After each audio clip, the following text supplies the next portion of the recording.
Praise the Lord. ஆண்டவராய் இயேசு கிறிஸ்துவின் நாமத்தினாலே அன்பின் வாழ்த்துதல். கர்த்தருடைய பிள்ளைகளே, இந்த காலை வேளையிலே நீங்கள் மிக உற்சாகமாய், சந்தோஷமாய், சமாதானமாய் கர்த்தருடைய வார்த்தையை கேட்பதற்கு அவளாய் வந்திருக்கிறீங்களா? தேவன் உங்களுக்கு நன்மை செய்ய வல்லவராய் இருக்கிறார்.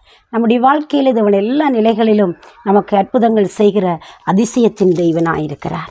அவரை நோக்கி பார்க்கிற யாரும் வெட்கப்பட்டு போனதே இல்லைங்க. அவர்கள் அவரை நோக்கி பார்த்து பிரகாசம் அடைந்தார்கள் என்று தான் வேதம் சொல்லுகிறது. எனவே தேவன் நம்மளை பிரகாசிப்பிக்கிறவர், தேவன் நம்மை உற்சாகப்படுத்துகிறவர், தேவன் நம்மை ஒரு நாளும் விட்டு விலகாதவரும் பிரியாதவரும், நம்மளை எப்போவுமே அணைத்து கொள்கிற நல்ல கர்த்தராக இருக்கிறார். இந்த காலை வேளையிலே நீங்கள் எப்படி ஆண்டவருடைய சமூகத்தில் காணப்படுறீங்க? ரொம்ப சோர்வாக இருக்கிறீங்களா? ரொம்ப சோர்ந்து போய் இருக்கிறீங்களா? எல்லாத்தையும் தூக்கி போட்டுட்டு, அப்பா உங்களுடைய சமூகத்தை நான் ஓடி வந்திருக்கிறேன், நீ எங்களோடு பேசுங்கன்னு சொல்லி ஆவலாய் இந்த வார்த்தையை கேட்க நிற்கிறீங்களா? தேவனுடைய வசனம் நிச்சயமாய் உங்களை உற்சாகப்படுத்த போகிறது, சந்தோஷப்படுத்த போகிறது, உங்களுக்கு முன்பதாக ஒரு வழியை திறக்க போகிறது. தேவனுடைய வார்த்தையை கேட்போமா? யோபுவின் புஸ்தகம் 36வது அதிகாரம் வார்த்தை சொல்லுகிறது, 5வது வசனம். யோபு 36வது அதிகாரம் 5வது வசனம். இதோ தேவன் மகத்துவம் உள்ளவரும் அவர் ஒருவரையும் புறக்கணியார், மன உருக்கத்திலும் அவர் மகத்துவம் உள்ளவர். அவர் மனதுருக்கத்திலும் மகத்துவம் உள்ள தேவனாய் இருக்கிறார். அவரை தேடுகிறவர்களை, அவரை நம்புகிறவர்களை, அவரிடத்திலே ஓடி வந்தவர்களை அவர் புறக்கணியாதவராய் இருக்கிறார். அன்பு பிள்ளைகளே, அங்கே நாங்கள் பார்க்கிறோம், வேதத்தில் குஷ்ட ரோகிகளை கண்ட பொழுது அவர் மனதுருகினார். கண்ணீரோடு இருக்கிறவர்களை, ஏமாற்றத்தோடு இருக்கிறவர்கள், மரண பயத்தோடு போராடி கொண்டு இருக்கிறவர்களை பார்க்கிற பொழுது தேவன் மனதுருகினார். எனக்கு வேதத்தில் ரொம்பவுமாய் ஒரு தாயுடைய கண்ணீர் அங்கே ஆண்டவரை உலுக்கி போட்டதை பார்க்கிற பொழுது என் உள்ளம் உடைவதுண்டு. நாயினூர் விதவை என்கிற பெண்ணுடைய வாழ்க்கையில் ஒரே நம்பிக்கை அவளுடைய மகன்தான். கணவனை இழந்தாள். எல்லா சூழ்நிலையிலும் அவளுக்கு ஆதாரமாய் இருந்தது ஒரே ஒரு மகன். ஒரு நாள் அந்த மகன் மரித்து போய்விட்டான். என்ன செய்வதென்று தெரியாமல் அந்த தாய் தடுமாறினாள். அடுத்த கணப்பொழுதிலே என் வாழ்க்கையில் என்ன நடக்கப் போகிறது, நான் ஏன் வாழ வேண்டும், நான் ஏன் ஜீவிக்க வேண்டும் என்று சொல்லி பலவிதமான எண்ணங்கள் அந்த தாய்க்குள்ளே ஓடிக்கொண்டே இருந்தது. பிள்ளை மரித்து போய்விட்டது. அங்கே பிள்ளையை அடக்கம் செய்ய வேண்டும் என்று சொல்லி அவர்கள் தூக்கி சுமந்து கொண்டு போகிற பொழுது அந்த தெருவின் வாசலிலே இயேசு கிறிஸ்து தென்பட்டார். அந்த இடத்தில் இந்த தாயுடைய தலைவிரி கோலமும் கண்ணீர் நிறைந்த வாழ்க்கையும் அவர் பார்த்தார். அவளுக்கு வாழவே வழியில்லை.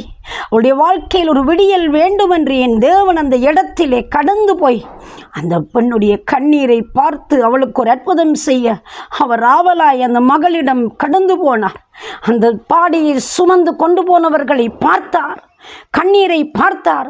அநேக சொந்த பந்த ஜனங்கள் சூழ்ந்து நின்றார்கள், அந்த மகளுக்கு ஆறுதலாக இருந்தார்கள். ஆனால் அற்புதம் செய்ய யாராலும் முடியவில்லை. என் ஆண்டவராகிய இயேசு கிறிஸ்து அந்த மரித்த சடலத்தை தூக்கி சுமந்து சென்ற, பாடியை சுமந்து சென்ற மக்களை கண்டு பக்கமாய் போய் இந்த பாடியை தொட்டு எழுந்திரு என்று சொன்னார். மரித்த வாலிபன் எழுந்திருந்தான். பிரியமானவர்களே, அந்த தாயுடைய வாழ்க்கையில் ஒரு மலமலர்ச்சியை உண்டாக்கி கொடுத்தார். அவளுடைய வாழ்விலே ஒரு புதிய நம்பிக்கையை கொடுத்தார். அவள் எது மரித்து போனதென்று எண்ணினாலோ அதே மரித்து போன பிள்ளையை மறுபடி உயிரோடு எழுப்பி அந்த தாயிடத்தில் ஒப்படைத்தார். அந்த நல்ல தெய்வம் எவ்வளவு மேன்மையானவர். தானாய் தேடி போய் மரித்த வேதனையோடு இருந்த தாய்க்கு கண்ணீரை தொடைத்து ஒரு அற்புதத்தை செய்து அவளை கனம் பண்ணின அதே தேவன் இந்த நாளிலும் அன்பு பிள்ளையே உங்கள் நடுவில் இருக்கிறார். உன் பிள்ளையை குறித்து என் அன்பு தாயை நீங்கள் அதிகமாய் கண்ணீர் வடித்தீர்கள். மகன் கெட்ட பழக்கத்தினால் மிகவும் அடிமையாகி தன் வாழ்வை அழித்து கொள்றாண்டு புலம்பிக் கொண்டிருக்கிறீங்களா? என் பிள்ளைக்கு திருமண வயது வந்துவிட்டதே, நல்ல ஒரு காரியத்தை செய்து பார்க்க என்னால் முடியவில்லையே, எனக்கு பணம் இல்லையே, என் வாழ்விலே மிகவும் வேதனை என்று சொல்லி புலம்பிக் கொண்டிருக்கிற அன்பு தாயே, உன் தேவன் உன் கண்ணீரை காண்கிறார். அன்றைக்கு தன் பிள்ளை செத்துவிடும் மனாந்திரத்தில் ஒன்று புலம்பி அழுத ஆகாரின் கண்ணீரை கண்டவர், பிள்ளையே இல்லை என்று சொன்ன அன்னாளின் கண்ணீரை கண்டவர், இன்றைக்கு தாயே உன் கண்ணீரை தெய்வம் காண்கிறார். இந்த காலை வேளையில் உனக்கு ஒரு அற்புதம் செய்யும்படி உன் பக்கமாய் கடந்து வந்து நிற்கிறார். அவர் சொல்லுகிறார், நான் மனதுருக்கத்திலும் மகத்துவம் உள்ள ஆண்டவர், நான் மனதுருகி உனக்கு ஒரு அற்புதம் செய்கிறேன். அவர் அந்த காட்சியை கண்டதும் மனதுருகினார். தாயின் தலைவிரி கோலமும் கண்ணீர் நிறைந்த அந்த காட்சியை கண்டதும் அவர் மனதுருகி அழாதே என்று கிட்ட போய் பாடையை தொட்டு மரித்த வாலிபனை மறுபடி உயிரோடு எழுப்பி கொடுத்தார். இன்றைக்கு எந்த சூழ்நிலை உன் வாழ்க்கையில் மரித்து போயிருக்கிறது, எந்த சூழ்நிலை உன் வாழ்க்கையில் இல்லை என்று சொல்லி நீ போராடி கொண்டிருக்கிறாய், நீ அல்லது உன் கண்ணீர் பெருகி போயிருக்கிறது, தேவன் உன் பக்கமாய் வந்து சொல்ல, நான் மனதுருக்கத்தில் மகத்துவம் உள்ள ஆண்டவர், உனக்கு அற்புதம் செய்கிறேன் என்று சொல்லி அவர் உன்னை கனம் பண்ணுகிறார். அதை நம்ப முடியுமா?